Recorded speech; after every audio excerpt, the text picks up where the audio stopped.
tó bá jẹ́ lóòótọ́ ni àwọn bóyá wàáwí ni allegedly bóyá òótọ́ sì ni, ṣùgbọ́n a gbọ́ àwọn kan lára àwọn northerners tí wọ́n ń sọ pé wọ́n kàn mọ̀ pín orílẹ̀-èdè Nàìjíríà o, tí wọ́n sì ń rọ gbogbo ọmọ orílẹ̀-èdè Nàìjíríà láti wà níṣọ̀kan pé tó ẹ jẹ́ ká pa ọwọ́ wa pọ̀ àti Ìgbò àti Yorùbá àti Haúsá ká fi gbógun ti Trump o tó fẹ́ ba orílẹ̀-èdè Nàìjíríà jẹ́ pé ọ̀kan náà ni wá. Wọ́n ń bẹ̀bẹ̀ fún unity ni àbí bó wá ni.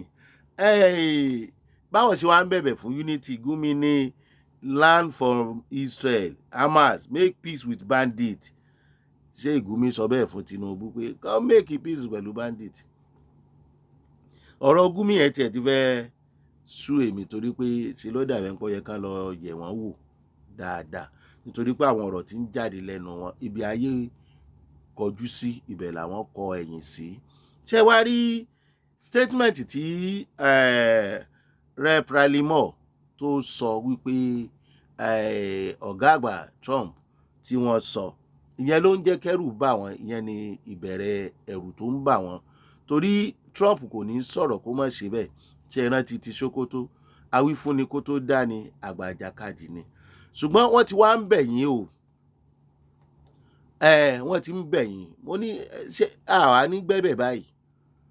Wọ́n ní unity ní kẹ́ ẹ jẹ́ ká jà fún, pé ẹ má jà gba Trump láàyè kó wá pín orílẹ̀-èdè yìí.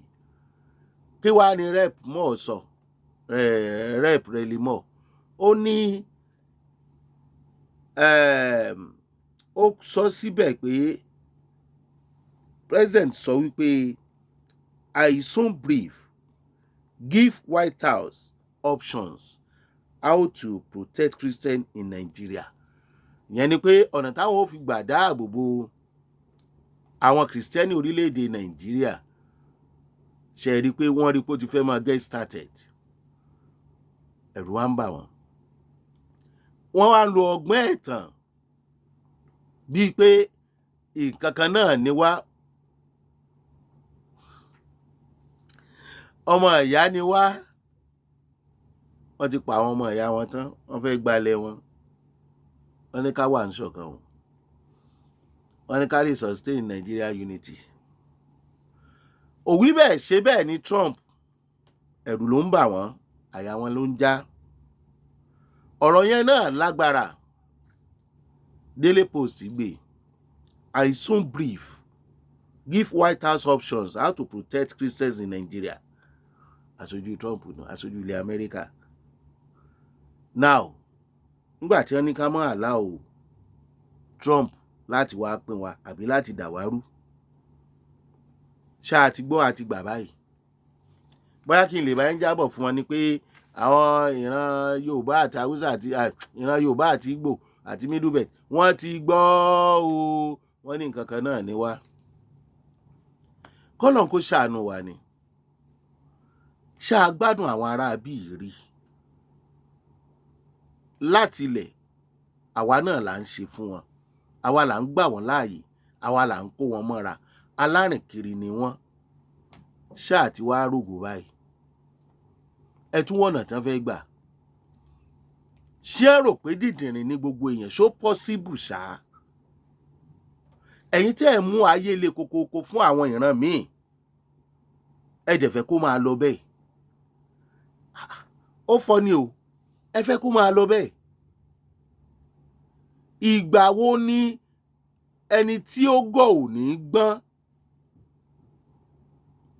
Ẹ̀yin tẹ́ ń pààràn míì, ẹ̀yin tẹ́ ń benefit jù lára orílẹ̀-èdè Nàìjíríà tí ò dẹ̀ sí nǹkan kan tí Nàìjíríà ń benefit lára yín.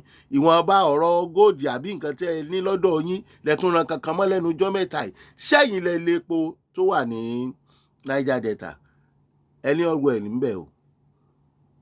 Ṣùgbọ́n wọ́n fẹ́ gbé gold refinery àbí nǹkan depo àbí nǹkan, wọ́n fẹ́ gbé wá sí Èkó àti ìlú kan, wọ́n yarí.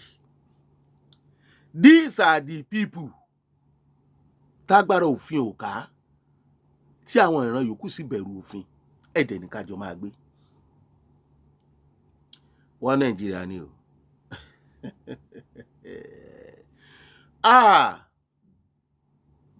bágbófinró bá mú wọn tí agbófinró yẹn ò bá múra yóò pàdánù aṣọ ọba. Wọn à jẹ́ kí state police ṣiṣẹ́ nítorí ìwà ọ̀ràn tí wọ́n fẹ́, ìwà ọ̀daràn tí wọ́n fẹ́ máa wù káàkiri inú igbó. Wọ́n tún dá sọ́gbó sílẹ̀, wọ́n tún gbé sábẹ́ federal government kí bàbá Tinubu tó yarí pé kálukú ni kó sọ́gbó ẹ̀. Torí ẹ ti mọ̀ pé tó bá ti wà lábẹ́ federal kò síbi tí wọn ò lè gbé àwọn lọ. Wọ́n wá dáṣọ sí wọn lọ́rùn, wá kóbò wọn sí wọn lọ́rùn, wọ́n sì tún ṣiṣẹ́ ibi wọn lọ ni. Tí ó bá jẹ́ bàbá Tinubu tó yarí. Ẹ jẹ́ state police ò ṣiṣẹ́, ẹ jẹ́ ní Hisba police ní nọ́ọ̀tì. Àwọn Hisba police yẹn, àwọn náà máa arrest àwọn tó bá mu ọtí, tí wọ́n bá gbégò ọtí dání nǹkan tí wọ́n máa arrest wọn lókè ọ̀yà. Wọn ò mọ ọtí lókè ọ̀yà, ṣùgbọ́n àwọn tax tí wọ́n ń gbà lọ́wọ́ àwọn tó ń pọn ọtí ní apá àṣàlẹ̀ ń bí, ẹ̀yin lẹ̀ ń gbà jù ń bẹ̀.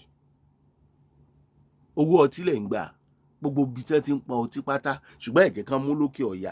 Kí wá láǹfààní yín? Àwọn ò sọpọ́ tí dà ní òdà, àwọn èèyàn ló ń ṣiṣẹ́ ń bẹ̀, wọ́n á dẹ̀ jẹun, wọ́n á dẹ̀ fọ́ọ̀sì èèyàn mú, ṣùgbọ́n ẹ lọ́lọ́pàá. Bí wọ́n bá wá fẹ́ dárú nǹkan bẹ́ẹ̀ lẹ̀ láwọn ìlú mi, ẹ yarí.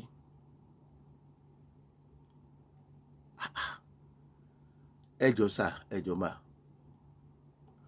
Àlàáfíà wo ni àwọn tó sọ wípé kí wọ́n má pín Nàìjíríà yìí tí wọ́n fẹ́ mú bá wa? Ọ̀rọ̀ Trump fún wọn ní wàhálà. Trump ti sọ kó tó strike Sokoto, ó ní tẹ́ ẹ̀ bá pa wọ́n run, òun bọ̀ wá pa wọ́n fúnra wọn. Ó dẹ̀ strike. Eléyìí tó sọ ìwọ́n mọ̀ pé ó máa ṣe bẹ́ẹ̀. Wọ́n mọ̀ pé ó máa ṣe bẹ́ẹ̀. Ó ṣe ń Sokoto náà. Ọ̀rọ̀ tí Ralimọ̀ sọ tó gbẹnu Trump sọ, tó gbẹnu Amẹ́ríkà sọ, ó ti dìjàyà fún wọn. Ṣùgbọ́n ẹ má jẹ́ ká gọ̀, wọn lè jáwọ́. Ẹranko ò ní hùwà èèyàn, èèyàn ò dẹ̀ ní hùwà ẹranko. Ọmọlúàbí lọmọlúàbí máa jẹ́. Ẹran bọ̀bọ̀ kán mọ̀ pín wa torí pé wọ́n ń gbọ́ fìrìfìrì wípé wọ́n ló ṣeé ṣe o kí Trump kó pín orílẹ̀-èdè yìí, kó ṣe gbá, kó ṣàwò.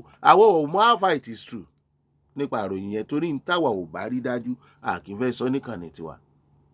Ṣùgbọ́n allegedly tó bá jẹ́ bẹ́ẹ̀ lọ́wọ́ yìí, àwa ò gbọ́dọ̀ fẹnu sọ pé àfaramọ́ àbá àfaramọ́. Ṣùgbọ́n ẹ̀yin èèyàn tẹ́ ń wò wá lè fi sábẹ́ comment section. Torí akọ́ṣẹ́mọṣẹ́ ìgbóhùnsáfẹ́fẹ́. Àmọ́ tó tú àmọ́ tó dè wá. Àwọn ará bí enjoy Nàìjíríà,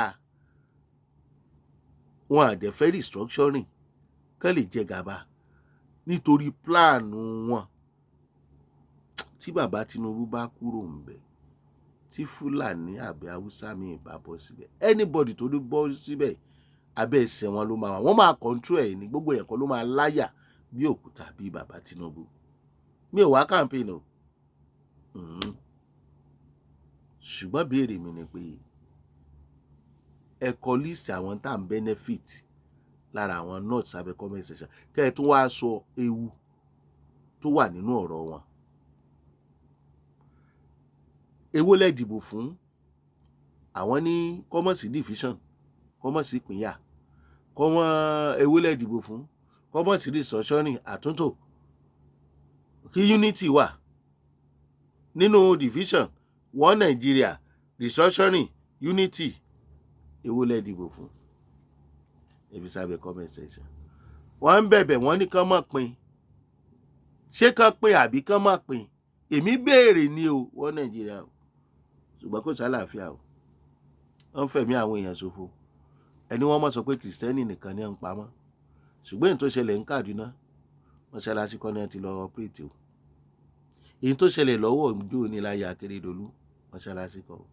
Èyí tó ṣẹlẹ̀ ní Kwara, ó ti tó ṣọ́ọ̀ṣì bíi 2 o. Nítorí kíni? Wọ́n náà fẹ́ máa bá yín gbé as ẹ̀gbọ́n àtàbúrò, bàbá àtọmọ. Wọ́n ní ẹ jẹ́ á pawọ́pọ̀ against Trump. Ẹ má jẹ́ ó tú wa kúrò lóko ẹrú o. Oko ẹrú Fúlàní tí ẹ sọnù. Bàbá wa Ààrẹ Bọ́lá Ahmed Tinubu, Ọlọ́run ló yàn yín, á bá yín gbé dórí, á bá yín ṣe, ó rí yín kó tó fi yín síbẹ̀. Ẹ jíṣẹ́ t'Olúwa rán yín o. Àwọn tó so wá pọ̀ gẹ́gẹ́ bí ọ̀rọ̀ tá a gbọ́ allegedly, torí mi ò kí ń fẹ́ sọ pé yes, wọ́n ní 2004 ní amalgamation àbí 2014 àbí 2004 ló ti dópin. Àwọn ẹni yìí ò sọ̀rọ̀ àfi ìgbà tí wọ́n fi pàṣẹ wa lé àwọn Fúlàní lọ́wọ́. Ẹni tó sì tún fẹ́ gbà wá, Trump àti Israel, wọ́n ní kí a sọ fún wọn pé kán má dá sọ́rọ̀ wa. Àbá Tinubu, Ọlọ́run á bá yín ṣe o. Iṣẹ́ t'Ọlọ́run gbélé yín lọ́wọ́, mo tún ń sọ, amalgamation yẹn ti, Ọlọ́run ló ní ipò, Ọlọ́run ló ní àsìkò, Ọlọ́run ló lọ́dún. Ìta bá ṣe lé ní ọ̀rọ̀ tán ní lọ́la. Bẹ́ẹ̀ bá rántí ikú Gáà, gbogbo ènìyàn ẹ jẹ́ ká ṣòótọ́ àtòdodo. Ẹ jẹ́ ká ṣòótọ́ àtòdodo. Mo kí yín o. Ṣeun Agboola lórúkọ mi.